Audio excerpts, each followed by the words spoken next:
Penyakit tidak menular. Apa itu penyakit tidak menular atau PTM? Yaitu penyakit yang tidak bisa ditularkan dari orang ke orang, yang perkembangannya berjalan perlahan dan dalam jangka waktu yang panjang ataupun kronis. Penyakit tidak menular ini sangat banyak dijumpai di negara kita Indonesia. Namun, untuk di UPT Puskesmas Patia sendiri, penyakit tidak menular yang paling tinggi yaitu pertama darah tinggi atau hipertensi dan yang kedua diabetes mellitus atau sakit gula.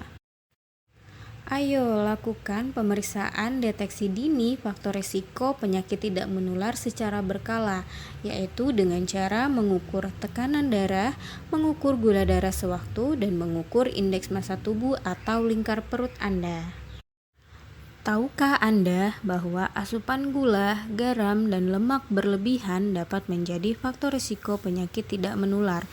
Contohnya, mengkonsumsi gula atau sumber karbohidrat yang terdapat dalam sirup, madu, selai, es krim, cake, nasi, roti, kacang, kentang, bihun, mie, tepung, dan lain-lain dalam jumlah yang berlebihan dapat meningkatkan kadar gula Anda. Disarankan mengkonsumsi gula sebanyak maksimal 4 sendok makan atau 54 gram dalam sehari. Yang kedua, konsumsi garam atau sumber natrium yang terdapat dalam kecap asin, saus, petsin, mie instan, margarin, mentega, keju, ikan asin, dan lain-lain dalam jumlah yang berlebihan juga dapat memicu terjadinya penyakit darah tinggi. Maksimal pengkonsumsian garam dalam sehari yaitu 1 sendok teh atau 2000 mg. Yang ketiga, konsumsi lemak yang terdapat pada mentega, minyak kelapa, susu full cream, daging ternak, keju, santan, makanan olahan seperti sosis, kornet, nugget hanya dapat dikonsumsi maksimal 5 sendok makan atau sekitar 72 gram per hari. Hipertensi atau darah tinggi merupakan penyakit yang sering disebut si pembuluh senyap karena penyakit ini sering tanpa gejala. Siapa sih orang-orang yang beresiko tinggi untuk mengidap penyakit hipertensi? Orang dengan kebiasaan merokok, kurang makan buah dan sayur, konsumsi garam berlebih, berat badan berlebih atau kegemukan, kurang aktivitas fisik, konsumsi alkohol berlebih, dislipidemia atau kolesterol tinggi, dan stres merupakan faktor risiko tinggi untuk menderita hipertensi. Namun hal ini masih dapat dirubah atau diperbaiki dengan pola hidup sehat. Tips untuk mengontrol hipertensi atau darah tinggi. Yang pertama, Anda harus mengetahui tekanan darah Anda. Tekanan darah normal adalah 120/80. Yang kedua, Anda harus rajin mengontrol tekanan darah Anda secara teratur. Karena tekanan darah tinggi sering tanpa gejala sehingga dapat menimbulkan komplikasi yang berat. Yang ketiga, berhati-hati menggunakan obat bebas yang tidak sesuai resep dokter. Yang keempat, ketahui efek samping obat yang Anda minum. Yang kelima, minum obat teratur dan sesuai anjuran dokter Anda. Yang keenam, Anda harus mengetahui bahwa obat penting untuk menjaga tekanan darah Anda tetap stabil. Yang terakhir, pastikan ketersediaan obat di rumah Anda mencukupi.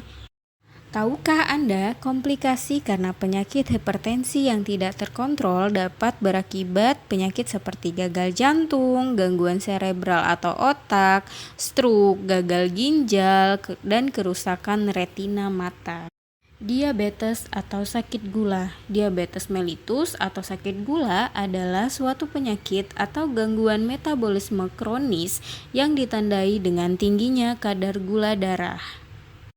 Gejala-gejala utama penyakit gula yaitu sering kencing, cepat lapar, haus, berat badan menurun, kesemutan, gatal-gatal di daerah kulit, keputihan pada wanita, luka yang sulit sembuh, bisul yang hilang timbul, penglihatan kabur, cepat lelah, mudah mengantuk, dan impotensi pada pria. Siapa sajakah yang berisiko mengidap penyakit diabetes? Yaitu orang yang dengan berat badan berlebih, pola makan yang tidak sehat, usia lanjut, malas bergerak, memiliki keluarga dengan riwayat diabetes. Orang-orang dengan resiko seperti ini lebih tinggi terkena diabetes dibandingkan dengan orang yang berpola hidup sehat. Apa yang harus dilakukan jika terdiagnosis penyakit diabetes mellitus? Yang pertama, mengikuti edukasi atau penyuluhan dan konseling tentang diabetes di fasilitas kesehatan, mengatur pola makan sesuai dengan diet untuk penyakit diabetes. Yang kedua, melakukan latihan fisik secara teratur dan tepat dengan prinsip BBTT, yaitu baik, benar, terukur, dan teratur. Yang ketiga, mengkonsumsi obat secara teratur sesuai petunjuk dokter. Yang keempat, monitoring kadar glukosa darah Anda sesuai petunjuk dokter. Ayo cegah penyakit tidak menular dengan menerapkan gaya hidup cerdik. Yang pertama yaitu huruf C, berupa cek kesehatan rutin. Cek kesehatan rutin di sini yaitu yang pertama, cek berat badan dan tinggi badan Anda. Yang kedua, cek lingkar perut Anda. Yang ketiga, cek tekanan darah Anda. Yang keempat yaitu cek kadar glukosa darah Anda. Yang kedua, huruf E, yaitu enyahkan asap. Tahukah Anda merokok dapat meningkatkan faktor resiko menderita penyakit tidak menular, di mana rokok itu sendiri terdapat 14 zat racun. Ada beberapa tips yang dapat Anda lakukan untuk berhenti merokok. 1. Kuatkan niat dan bulatkan tekad. Yang kedua, minta bantuan kerabat dan keluarga. Yang ketiga, atur target waktu, kapan Anda harus berhenti merokok. Yang keempat, cari kesibukan lain. 5. Banyak minum air putih. 6. Jauhi lingkungan para perokok. 7. Tetap berpikir positif. Yang ketiga yaitu huruf R, yaitu rajin aktivitas fisik. Jenis aktivitas fisik yang dapat dilakukan adalah 1. Kegiatan sehari-hari seperti berjalan kaki, berkebun, mencuci pakaian, mengepel lantai, naik turun tangga, dan membawa belanjaan. Yang kedua, olahraga yang dapat dilakukan seperti push up, lari ringan, bermain bola, berenang, senam, dan yoga. Aktivitas fisik ini sendiri dilakukan secara teratur minimal 30 menit setiap hari. Jika dilakukan teratur dalam 3 bulan akan terasa manfaatnya.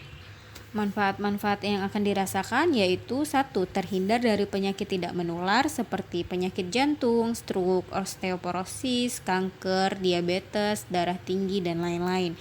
Yang kedua, berat badan Anda akan terkendali. Yang ketiga, otot-otot Anda lebih lentur dan tulang lebih kuat. Yang keempat, bentuk dan tubuh lebih bagus. Yang kelima, lebih percaya diri. Yang keenam, bugar dan bertenaga. Tips dalam melakukan aktivitas fisik secara benar yaitu pertama, lakukan secara bertahap hingga mencapai 30 menit. Yang kedua, kenali batas-batas Anda dan jangan dipaksakan. Yang ketiga, aktivitas fisik dilakukan sebelum makan atau 2 jam sesudah makan. Yang keempat, awali aktivitas fisik dengan pemanasan dan peregangan. Yang kelima, jika hendak jalan atau lari, gunakan sepatu yang nyaman dipakai. Yang keempat, huruf D, yaitu diet seimbang, di mana harus memiliki pola diet hidup sehat, tidak berlebihan mengkonsumsi makanan-makanan yang dilarang oleh dokter Anda. Ada 10 pesan gizi seimbang. Yang pertama, 1. Syukuri dan nikmati aneka ragam makanan. 2. Banyak makan sayuran dan cukup buah-buahan. 3. Biasakan mengkonsumsi lauk pauk yang mengandung protein tinggi. 4. Biasakan mengkonsumsi aneka ragam makanan pokok. 5. Batasi konsumsi pangan manis, asin, dan berlemak. 6. Biasakan sarapan. 7. Biasakan minum air putih yang cukup dan aman. 8. Biasakan membaca label pada kemasan pangan. 9. Cuci tangan pakai sabun dengan air bersih dan mengalir. 10. Lakukan aktivitas fisik yang cukup dan pertahankan berat badan normal. Yang kelima yaitu huruf I, istirahat cukup. Untuk Anda yang berusia 18 sampai 40 tahun membutuhkan waktu tidur antara 7 sampai 8 jam setiap hari. Para dokter menyarankan bagi mereka yang ingin hidup sehat untuk menerapkan aturan ini pada kehidupannya. Untuk usia lansia membutuhkan waktu tidur 7 jam per hari. Yang keenam yaitu kelola stres, di mana stres merupakan penyebab yang dapat memicu terjadinya penyakit tidak menular.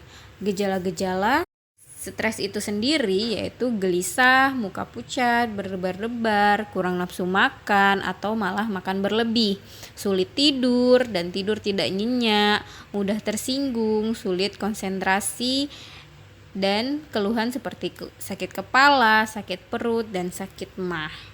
Ada beberapa cara yang dapat dilakukan untuk mengatasi stres dan mencapai jiwa yang sehat. Yang pertama, bicarakan keluhan dengan seseorang yang dapat dipercaya.